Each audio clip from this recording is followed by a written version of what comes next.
If your partner likes pictures of other females or other people, regularly comments on their posts, chats with them in their DMs while they're sending semi-naked pictures to them, and he's hiding that, for me, that is pure cheating. Often we think that cheating is just physical cheating, but physical cheating is not the only form of infidelity. One of the most common forms of cheating is emotional cheating. And for some, emotional cheating can also be the most painful form of cheating. Are you ready?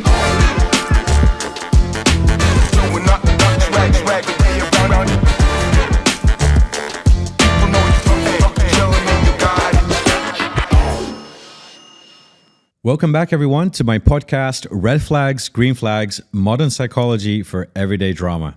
In this second episode of Dating and Relationships, I want to talk to you about a behavioral phenomenon that happens regularly across relationships, across cultures and countries, and has been around since antiquity, and that is cheating. So many people in relationships have experienced some sort of cheating or adultery in their lives. When we think about cheating or adultery, we often only think about physical cheating, secretly sleeping with another person without your partner knowing about it. But cheating doesn't only have to be physical, it can also happen in different ways. Also, many people don't think about the consequences of cheating, especially the impact it has on people surrounding yourself or other people. That 10 minutes of pleasure can have lasting negative effects, which can ruin not only your relationship, but also the lives of others and the people around them. Now, in today's podcast, I will share some personal stories from my followers from social media that have shared them with me today to kind of have this discussion about how cheating actually impacts you. Why do certain people cheat on other people? And I'm also here to answer questions that you've had about cheating in itself. What is cheating, for example, has been one of the questions that has come up.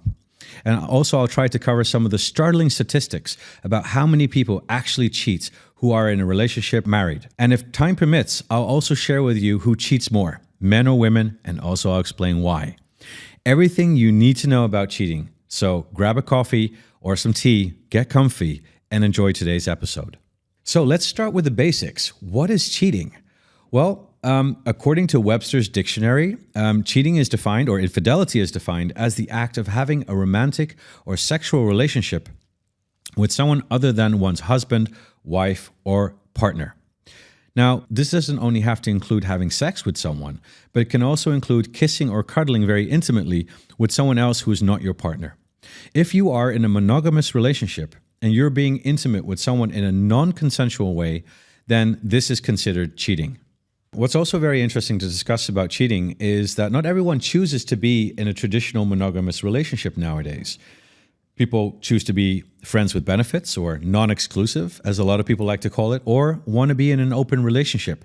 And this is becoming extremely popular. And how does that impact what cheating means? With the rise of the internet and changing norms about love and monogamy, are making people consider alternative forms of relationships, where culturally possible, that are not as strict in terms of being just with one person. Ethical cheating, for example, has become a new trend in modern relationships where partners are open about who they sleep with while choosing to remain with their actual partner. What does cheating mean when you are in a non-exclusive relationship? I think this is a really interesting thing to think about. And do we still consider it cheating when we're not in an exclusive relationship? Or are there situations that could happen to which we could consider cheating even if we are in non-exclusive relationships? These are questions that I think we all need to think about, but I don't really think that we think about this on a daily basis. Now let's get back to what is cheating, right? Again, as I mentioned in the introduction, often we think that cheating is just physical cheating, but physical cheating is not the only form of infidelity. One of the most common forms of cheating is emotional cheating. And for some, emotional cheating can also be the most painful form of cheating. And I think if we go back to that Webster's dictionary description, it fails to define that emotional infidelity. So what is it? Emotional infidelity can happen when your partner develops a close emotional bond with someone outside of your relationship to an extent which undermines the trust and intimacy you have with each other. Developing feelings for someone else or sharing intimate or personal stuff with someone where you could have a potential romantic interest in, that could also be considered emotional cheating. What's interesting about emotional affairs is that it's not something that most courts would even consider adultery. So having a divorce on the basis of having an emotional affair is not that easy to do in many countries. So that's something to take into consideration. More people cheat emotionally than they actually cheat physically. Now, I want to share a story with you from an anonymous follower that I have who said the following: as a married person, I get attached to other people emotionally. I've cheated emotionally. No further explanation was provided in the DM that was sent to me.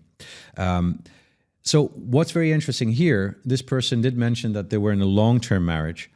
And so it can happen, right? That when we are together with someone for a long time, that we will not physically cheat with them, but we can develop feelings for people that we come across or engage with, and maybe have an emotional affair with them. And that can happen maybe multiple times across a marriage or a long-term relationship. And most partners will not talk about that. Why? Because there's no physical intimacy. It doesn't feel like a bad thing to do. And sometimes it can even feel like an escape. Not saying that it's a good thing to do, but a lot of people could consider that as an alternative, will actually physically cheat on another person. And again, this person's voice represents voices of many other people that have told me that I've had emotional affairs with other people around me, and I've never told my significant other about that.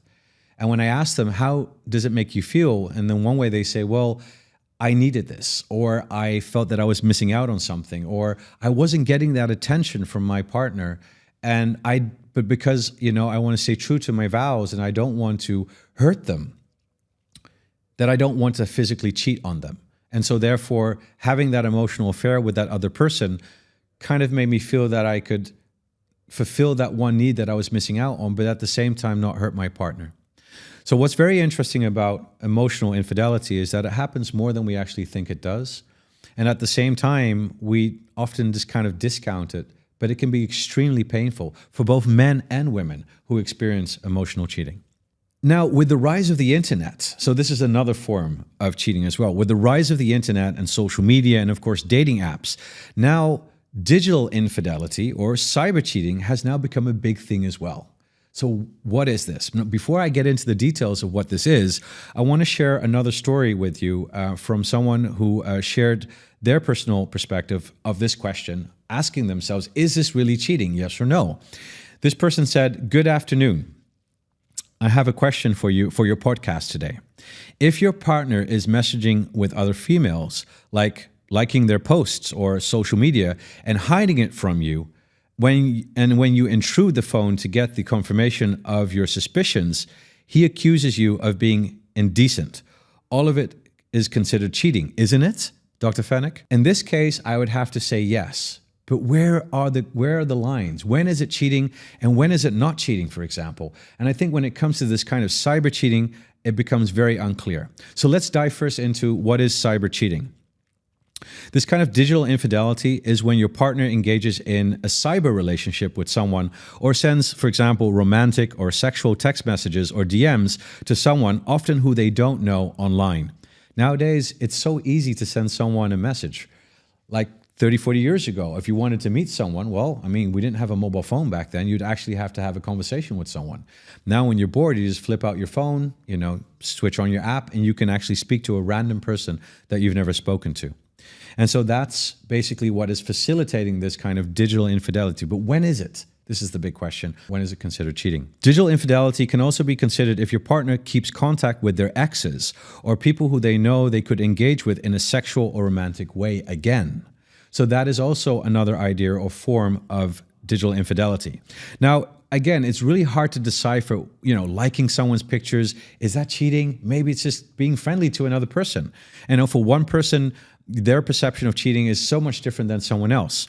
But I've got a rule that I use to decide if digital infidelity is really cheating or not, or if your partner is really cheating online.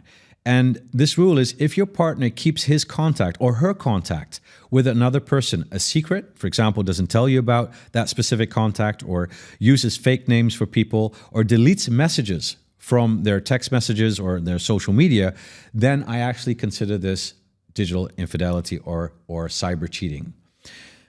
Now, I want to share a story with you. Another story that was sent through today when I asked people to give me stories or questions around cheating and infidelity. So a follow-up question from the same person who sent me the original question around what is kind of digital infidelity says the following: I believe that if you are in a relationship, there must be trust and there must be transparency. If your partner likes pictures of other females or other people, regularly comments on their posts, chats with them in their DMs while they're sending semi-naked pictures to them, and he's hiding that, for me, that is pure cheating. And based on my definition of what I said before as kind of like a guideline, if you do hide it and you're not open about things, even if you're just liking and sending messages to other people, then definitely you can consider that a form of digital infidelity or cyber cheating. So again, it brings us back to this question: what do you consider cheating, right? If you like someone's pictures on Facebook, is that a big issue? If you send someone, kind of text messages that you don't know, is that considered cheating? Again, everyone has a different perspective to what that is. And I think you need to sit down with your partner and have a good conversation on what you consider is cheating and what you consider is normal behavior. And where do you set the lines? Because in this cyberspace, things just become so unclear, right? It's such a gray area. And also it's so not clear what people's intentions actually are. Why do you like someone's pictures? Why do you send someone a DM? So have that conversation. That's what I can say to you all today. Have that conversation and know that once you do, you kind of set the lines clear. You make kind of that gray area much more clear so that you know what to expect from each other. If you don't have that conversation with each other, then it's easy maybe to perceive other people's behaviors as non-acceptable. But make sure that both parties know about that, because otherwise it remains unclear. And that's the unfortunate truth that we have today with the digital space, with digital apps, social media, but especially also dating sites. I actually consider digital infidelity as a form of emotional cheating. And so nowadays also with erotic games and VR and the rise of robots maybe in the future, this is only going to become more. So consider how you should deal with this in the future if this is something that you're dealing with right now. I think it's time to kind of talk about the impact of cheating. Like, what is the impact of cheating on people? And I think this is a really important conversation. Why? Because not only should you consider how it affects you as an individual, I think you should also think about, if you cheat on other people, what kind of impact it would have on them. We all know that being cheated on is a terrible experience. Let's be honest. Like, I've gone through that myself. I've had that experience, and it's not a great experience. Luckily, it hasn't happened that often in my life, but I think we can all kind of relate to that one way or another. And if we haven't gone through that, we know someone around us that has gone through that. Now, the fact that your partner has had sex with someone else is a very uncomfortable realization for many, not for everyone, but for many. Not only because it happened, but also because you are likely to question yourself about it. What's wrong with me? Did I do something wrong? Am I not good enough for you? So when someone actually cheats on you, you might even question yourself, and that might have huge consequences about how you value yourself or even think about yourself moving forward, and even how willing are you to trust other people. The repercussions of infidelity go way beyond the deed itself. It can negatively impact your self-worth, as I just mentioned, but it can also destabilize your family, affect your desire to socialize with others, and in some settings and even cultures, impact your reputation. So why do people cheat, and what is to gain from being promiscuous? So the truth of the matter is, cheating is very common, and most of us will cheat one day in our lives or actually be cheated on. So let me share with you a story by a person that wanted her name to be mentioned, Vanilla. Vanilla said, "Being cheated on broke me in all ways possible. I questioned myself every single day. Why wasn't I enough? Why did he have to choose someone over me? Was it my fault? And I keep on getting triggers randomly out of nowhere, and I can't even cry the shit out of it, and it's just getting worse." This is a very elated statement. The fact that being cheated on is not so much that the deed actually happened. The impact that it can have on some people and certain people and on their self-worth and them questioning themselves doesn't go on for 10 minutes or 30 minutes of that pleasure that the person who cheated on you actually had with that other person. but those repercussions can go on for months and even years. To follow up, another person, Mary, asked me, how do you trust again after being cheated on? I have a friend going through this right now, and I'd like to ask for them. I think that's also a very important thing. After being cheated on yourself, how willing are you to trust other people? Especially if it has such a negative impact on your mental health, on your psychology, on the way you look at yourself, you might feel less willing to trust other people down the road. Or you might even be more vigilant and cautious about dating other people, even to the extent that you don't trust other people, that you even go out and check their phones and question if they're actually really being honest to you, which again could actually hurt your relationship even more, or new relationships down the road. So trusting is really, really hard. Once the trust is broken, it's really hard to rebuild that trust. So to answer this question, it takes time, right? And having a partner with you that is supportive of you, and if you can tell your partner of your experiences that you had in the past and maybe the trust issues that you have, or if that partner is supporting to you, that they will be willing to work with you on your trust issues. And I think that's the best way of how to deal with it, because again, working with trust issues could be extremely difficult. So let's get into the reasons why people cheat. Now, of course, you know, when I make my TikToks and I talk about cheating, or I make reels and I talk about cheating, or even when I'm writing my book now on red flags, green flags, you know, a lot of the people that I've spoken to do research, of course, my interactions with people, my one-to-one sessions with people, I've heard so many reasons why people believe that they're being cheated on. But what I wanted to do in today's session, and not often all of those reasons are correct, there are also many other reasons why people cheat, and that we just often don't think about. So I want to dive now into what are some of the reasons why people will consider to cheat on another person. One of the reasons that often comes up is, you know, people say, I've lost the passion. I've lost this kind of connection or emotional or sexual connection to my partner. I still love them a lot, but I just don't feel physically attracted to them anymore, or I don't feel that oomph when I'm together with them. And so losing the passion can be one reason why, you know, people decide to either cheat emotionally or cheat physically, for that matter of fact. Another reason why people cheat is when they have a lot of fights and a lot of arguments. And again, I'm not saying that it's good. I'm just giving you the reason why people cheat. But when people fight a lot and they have a lot of fights, people do tend to cheat on their partners. I actually want to share a story with you by one of my followers. His name is Steve. And Steve said to me, I started cheating because sexually I lost interest in my partner after being verbally abused. However, my feelings didn't allow me to let that go. I know I'm wrong by cheating, but feelings are so powerful and many times complicated and inexplicable. I just can't let go of it. And so basically what Steve is saying here is, again, this doesn't seem to like to be a one-off situation, which could also lead to cheating. But in this situation, it seems to be a repetitive behavior where the other person is feeling let down or hurt or abused, as Steve was saying. And so retaliation or revenge, in some cases, can also be another reason why people cheat on their partners. Again, not saying that it's a good thing, just explaining why people would cheat or the reasons that they give to their cheating behavior. Another reason why people cheat is due to feelings of insecurity and also low self-esteem. And therefore, cheating becomes a way for them to feel validated or even to boost their egos. Now, this is a very common thing for narcissists, because for narcissists, having low self-esteem is one of the common characteristics amongst narcissists. And so trying to fulfill or validate themselves by having sex with other people is a way for them basically to kind of fill their ego and feel good about themselves. What they're doing is they're trying to fill a void that is never going to ever be filled enough.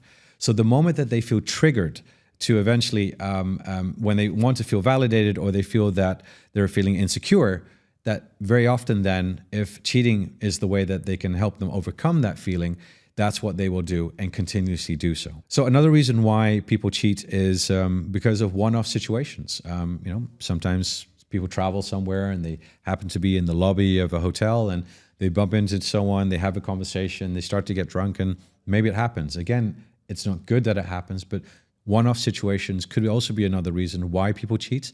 And it doesn't reflect their actual behavior, what they would do on a regular basis. But because of this perfect storm happening, that's also one of the reasons why they've decided then to do it, or the situation. I don't want to say that the situation made them do it, but it made it easier for them to choose to do it.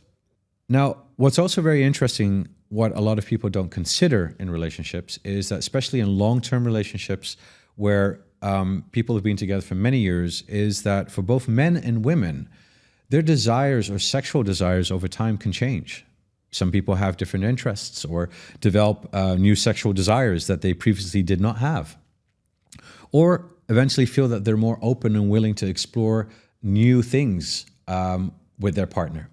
And that can also be a reason why, if maybe the partner is not interested in it, for them to actually decide to be promiscuous or to try out those fantasies that they have or desires that have now developed, which they previously did not have.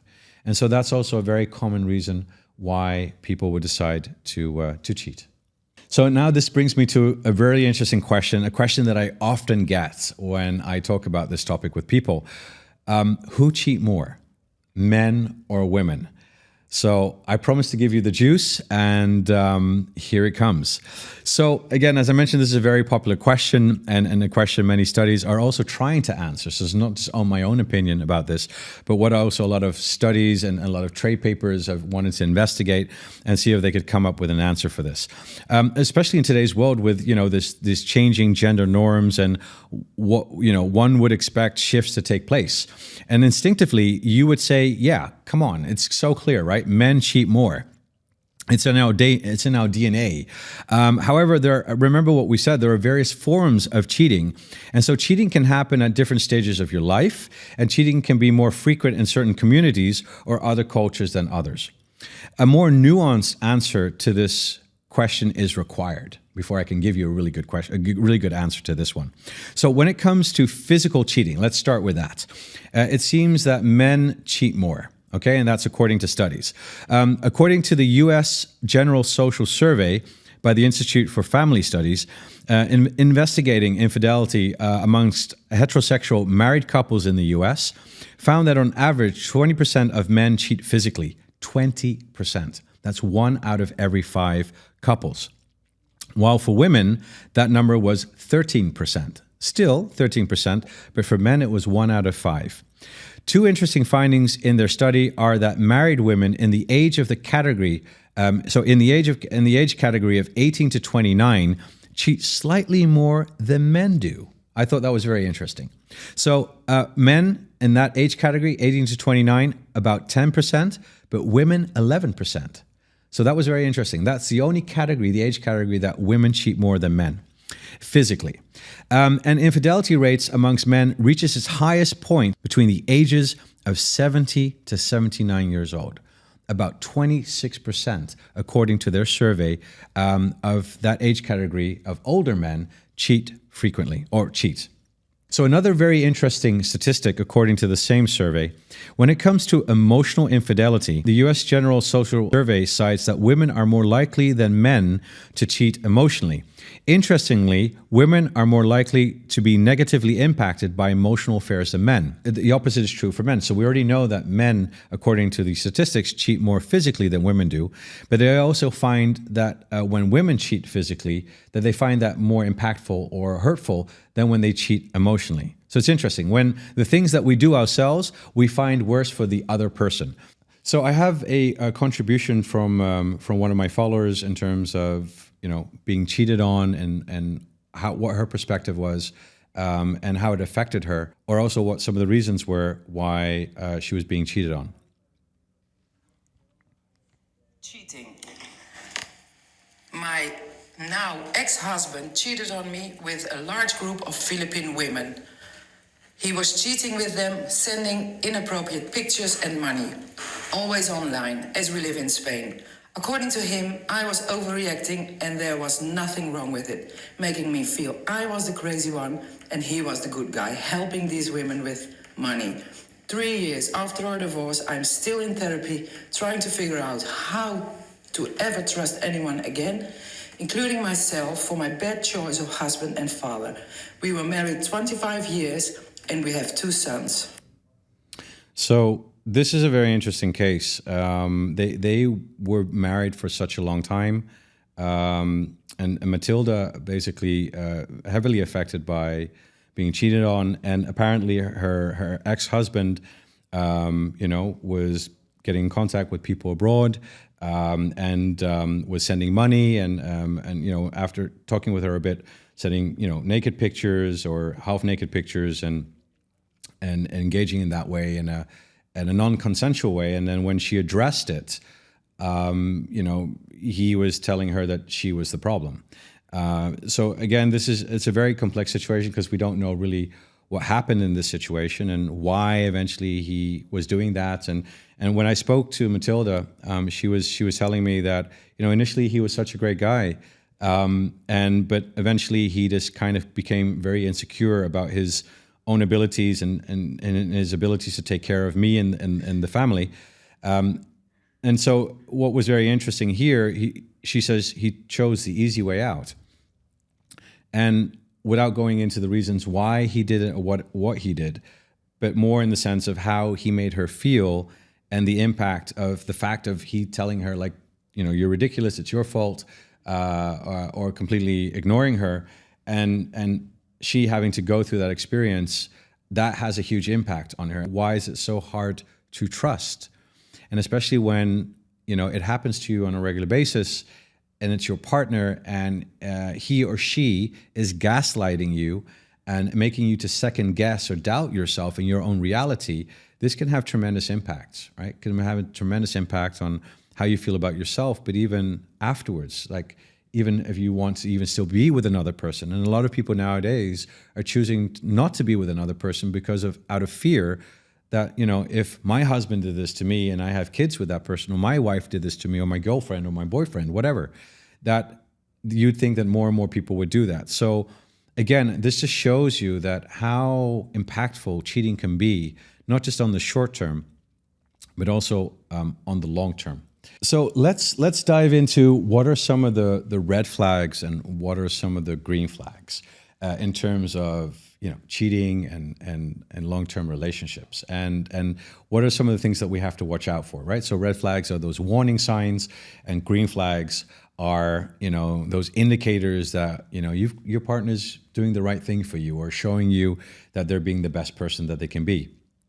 And therefore also trust people. And I think that was the key takeaway from today. How can we make sure that we can trust people?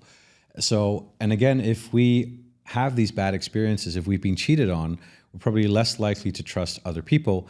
And so therefore we might only be wanting to look for the red flags, or only looking at red flags, or when we see red flags, just reacting to them in an irrational way, and then judging people for that one thing that they've done, and immediately see them in a negative light. So I guess what I want to talk about today is what are those red flags that we definitely have to watch out for? And also what are some of those green flags that are potential indicators of good behaviors that we can latch onto to help us kind of build that trust again, right? Because I think trust was the key theme from today's conversation. So the first red flag is, I would say, a change in routine. Okay, a change in routine.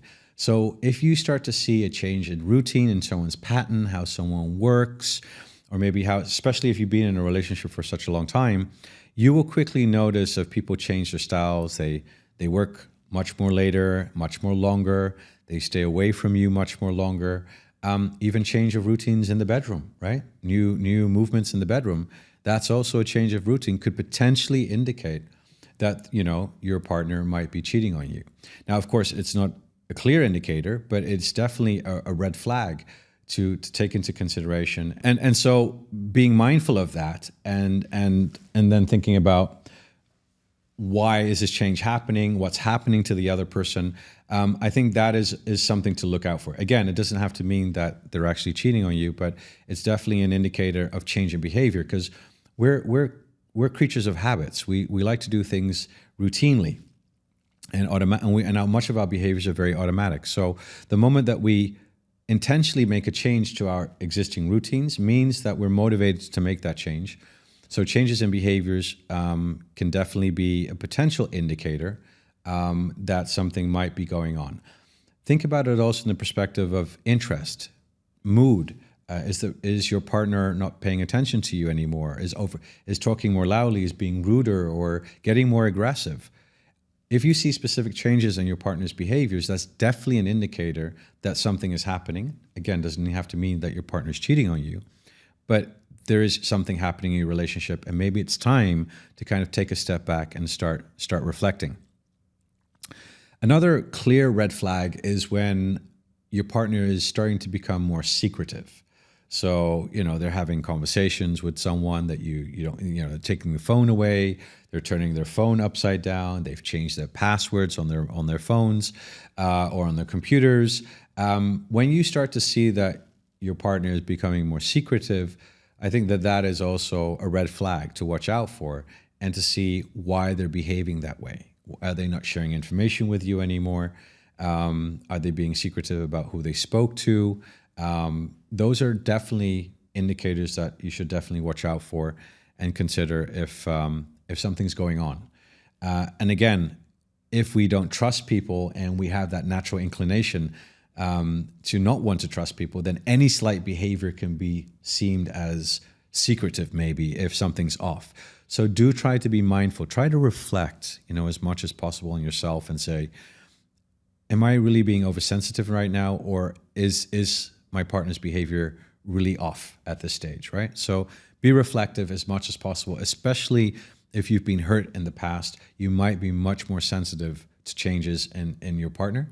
But when people are being very secretive, that is definitely a red flag that you need to look into.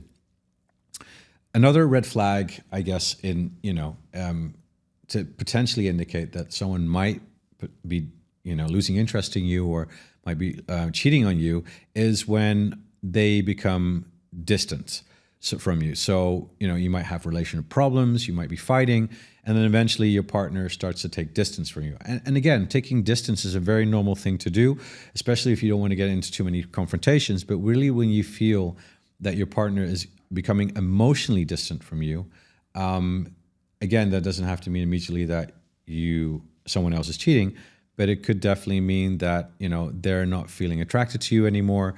They don't want to be close to you. And if that continues, then cheating or being with another person, or maybe falling in love with another person, could actually happen. So those are this kind of, things that I would definitely think of and consider when you see your partner's or you evaluate your partner's behavior. So taking distance is something that I do definitely think is a red flag. Again, it doesn't have to mean that they're cheating. It could also mean that, they're not happy with something with you. And that should be a moment of reflection again to say, well, hey, let's sit down together. Let's have a conversation. Let's try to figure out what's going on here, and don't try to make the problem even bigger or assume stuff. I guess communication is key in any kind of relationship. So communicate with each other, sit down and say, hey, honey, or love, or whoever you speak to. I've just kind of noticed that we've been a bit distant with each other recently. I don't feel you like I used to. I feel you're not interested in what I have to say. I'm not really feeling the passion in bed again. Maybe it's me, I don't know, but I would really just love to sit down with you and talk about it. And anything that happens, it's okay. Remember, we're partners. We love each other. We've been together so long. Let's be open about this. Let's talk. I think that's a good approach. And again, it doesn't mean that your partner will. Let's also be mindful of that. Your partner might not want to talk about it, or might gaslight you and say, no, it's rubbish what you're talking about. That's just, completely bullshit. You're the person that's the issue, and it's not me, or, you're just imagining stuff. That is, in that sense, that's a red flag. If a partner does not want to sit with you and discuss, remember, problems can't always be resolved. Not every single problem, but at least we can learn from each other. And if your partner does not want to sit with you and learn from each other, even though you can't solve a problem, then it is an indicator that it's not a you problem, but more a them problem or a they problem. So that's something that I definitely would say be mindful of, distance and paying attention to that. So let's talk about some of the green flags. And again, the stories that we heard today, and, trust being a very big thing for a lot of people, not only for people that have had great relationships, but just also for people that have had some bad past experiences. In today's dating world, let's be honest, right? Toxicity seems to be the currency of the dating world. But so how do we move on, and how do we say, well, look, I'm ready to start dating someone, and I really want to like this person. I really want to see the good side of them. What are some of the things that we can then start to evaluate and say, hey, that's a green flag. That's something that we need to pay attention to. Well, one of the first green flags, I think, is, and this kind of brings us back to what we said before, is communication. Can we communicate with each other? Can we have that conversation and sit down and be frank and open with each other? And, preferences and desires, sexual desires change. And maybe you want to explore that option with your partner. But are you able to communicate that to your partner? And even if your partner is not okay with that, that's still okay, because you have to have that conversation. Cheating or going around your partner's back is not the right thing to do. But if your partner can come to you and say, look, I've been thinking about our relationship recently, and I feel that some things inside of me have changed. Not my love for you, but personally my interest in other people has developed or evolved, or I'm thinking about maybe opening up our relationship because I'd love to explore this relationship with you, and I don't want to lose you.